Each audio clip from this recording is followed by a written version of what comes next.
Bismillahirrahmanirrahim. Assalamualaikum warahmatullahi wabarakatuh. Perkenalkan, nama saya Dimas Setiawan dari kelas 11 4. Saya ingin melanjutkan pembuatan video saya tentang peradaban Romawi kuno. Baik, langsung saja kita mulai. Letak yang pertama itu adalah letak geografis dan kondisi alam. Lokasi utama itu ada di semenanjung Italia, bagian selatan Eropa yang menjorok ke Laut Tengah atau Mediterania.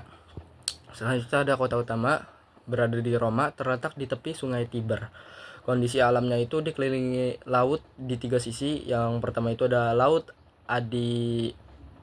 Adriatik, dan yang kedua ada laut Tirrenia, dan yang ketiga ada laut Mediterania.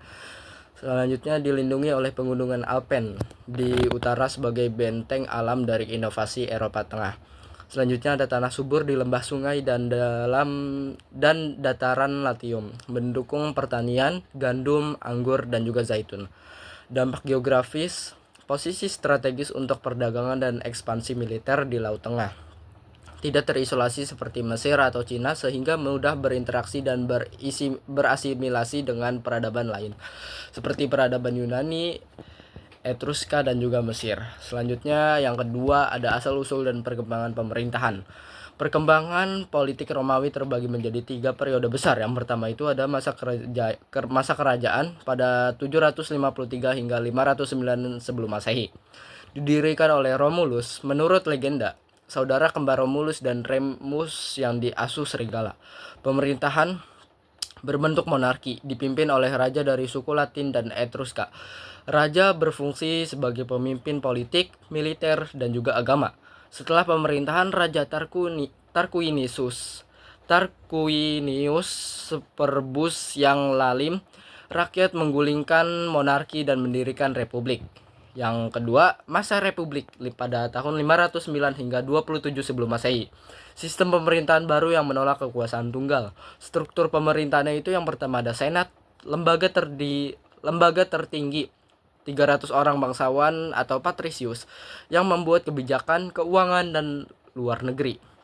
Yang kedua ada konsul, 2 orang pemimpin eksekutif yang dipilih tiap tahun. Yang ketiga majelis rakyat atau komitia, mewakili rakyat biasa atau plebeius. Yang berikutnya ada ciri masa republik, kekuasaan dibagi dan diawasi untuk mencegah tirani. Muncul konflik sosial antara patrisius atau bangsawan dan pleb atau rakyat biasa, yang akhirnya menghasilkan reformasi. 12 tables, 12 pasal hukum. Pada tahun 450 sebelum Masehi, dasar hukum tertulis pertama di Romawi. Plebeius akhirnya boleh menduduki jabatan publik. Selanjutnya ada ekspansi wilayah. Republik menaklukkan seluruh semenanjung Italia, lalu Kartago atau perang Punisia, Yunani, Mesir, dan wilayah di Timur Tengah. Selanjutnya akibat Romawi menjadi kekaisaran besar yang menguasai Laut Tengah atau Mare Nostrum, Laut Kami. Akhir masa republik, ketimpangan sosial, tanah dikuasai elit, rakyat miskin, muncul tokoh militer kuat seperti Julius Caesar, Pompeius, dan Crassus. Pada triumvirat yang pertama, Julius Caesar menjadi diktator seumur hidup. Pada tahun 49 hingga 44 sebelum Masehi, dibunuh oleh kelompok senat. Kekacauan politik melahirkan triumvirat yang kedua, yang berisi Antonius, Lepidus, dan juga Octavianus. Akhirnya Octavianus atau Augustus menang dan menjadi kaisar yang pertama. Republik berakhir, kekaisaran dimulai. Yang C, masa kekaisaran pada tahun 27 sebelum Masehi hingga 476 Masehi di barat.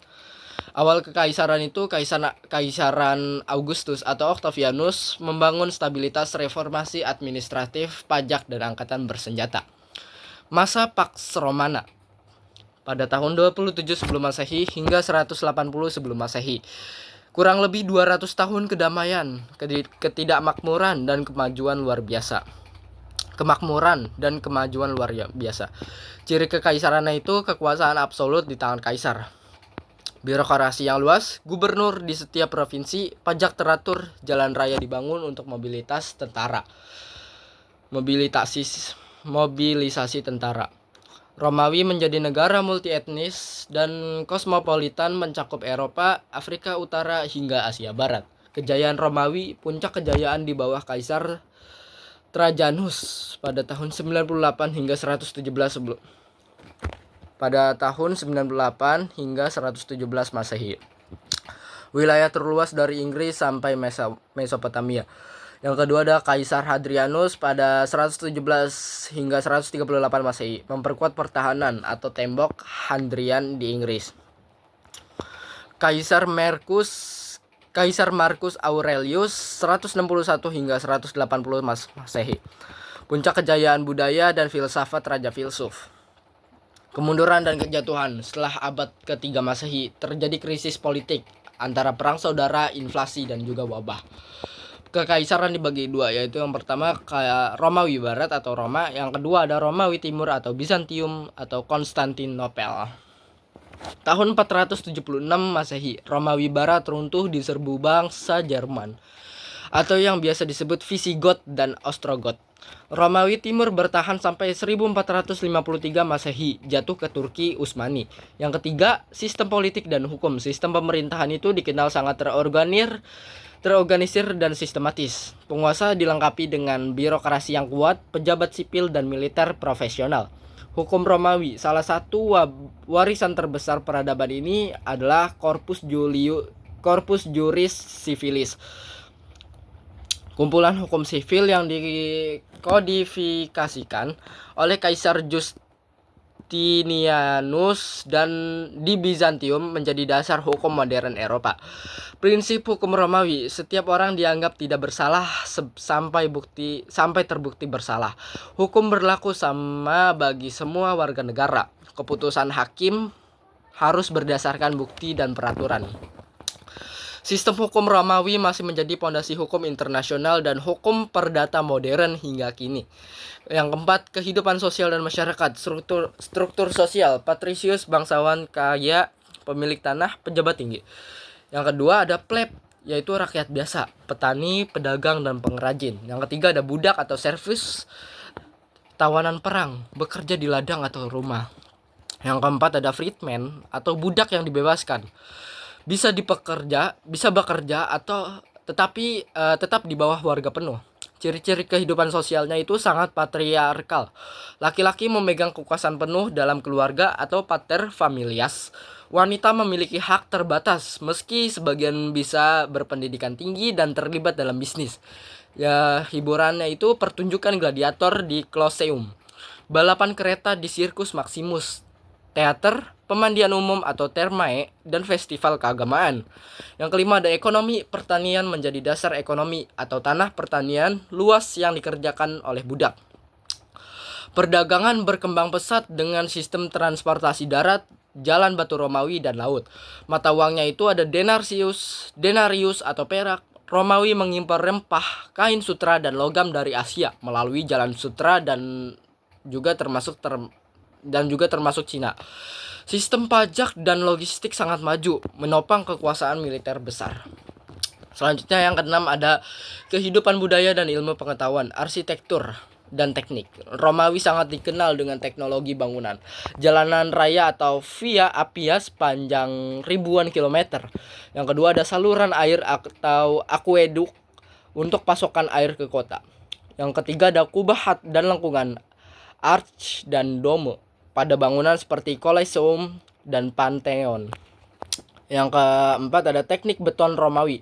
Opus Caementicium memungkinkan pembangunan gedung besar yang tahan lama. Yang B ada sastra dan bahasa. Bahasa resmi Latin, dasar bahasa-bahasa Eropa modern seperti Italia, Prancis, Spanyol, Portugis, dan juga Rumania. Sastra Romawi berkembang di puisi, sejarah, filsafat dan pendidikan. Dipengaruhi filsafat Yunani atau Stoicisme, Epikureanisme, pendidikan penting bagi warga elit, retorika, hukum, dan juga filsafat. Yang D ada sains dan teknologi, pengembangan dalam kedokteran Galenus, astronomi dan geografi atau Ptolemaios, kalender Julian oleh Julian Caesar menjadi dasar kalender modern. Yang ketujuh, ada agama dan kepercayaan. Agama awal bersifat politeisme, memuja banyak dewa, Jupiter, Juno, Mars, dan juga Venus. Setiap rumah memiliki dewa pelindung atau lar familiaris.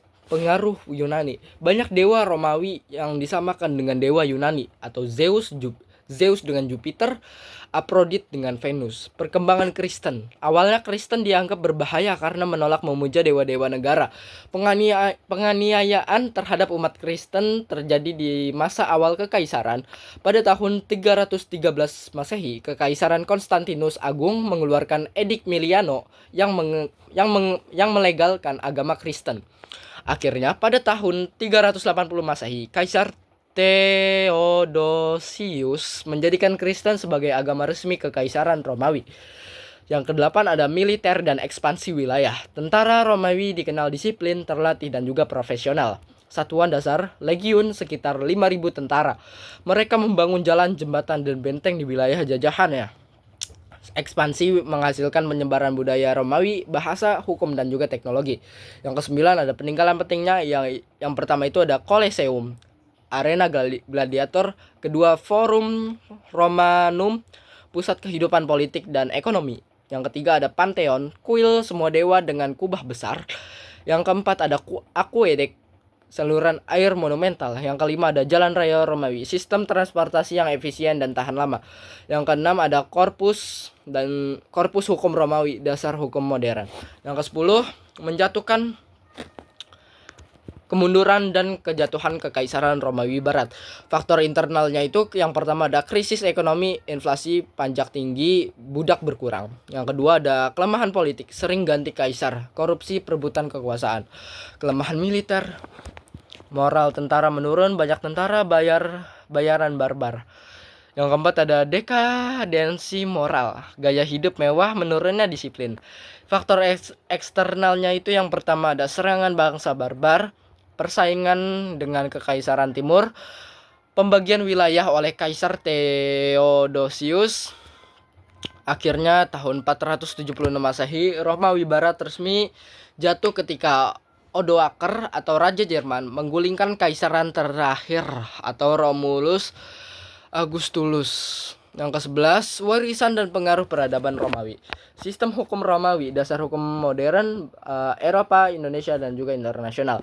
Yang kedua, arsitektur dan teknik sipil, kubah, beton, jalan, dan sistem air masih ditiru. Yang ketiga, bahasa Latin. 4, pemerintahan republik dan hukum tertulis, inspirasi demokrasi modern, Kristen, menyebarkan ke seluruh dunia melalui pengaruh Romawi. Sekian video dari pemaparan saya, kurang lebihnya saya mohon maaf. Wassalamualaikum warahmatullahi wabarakatuh.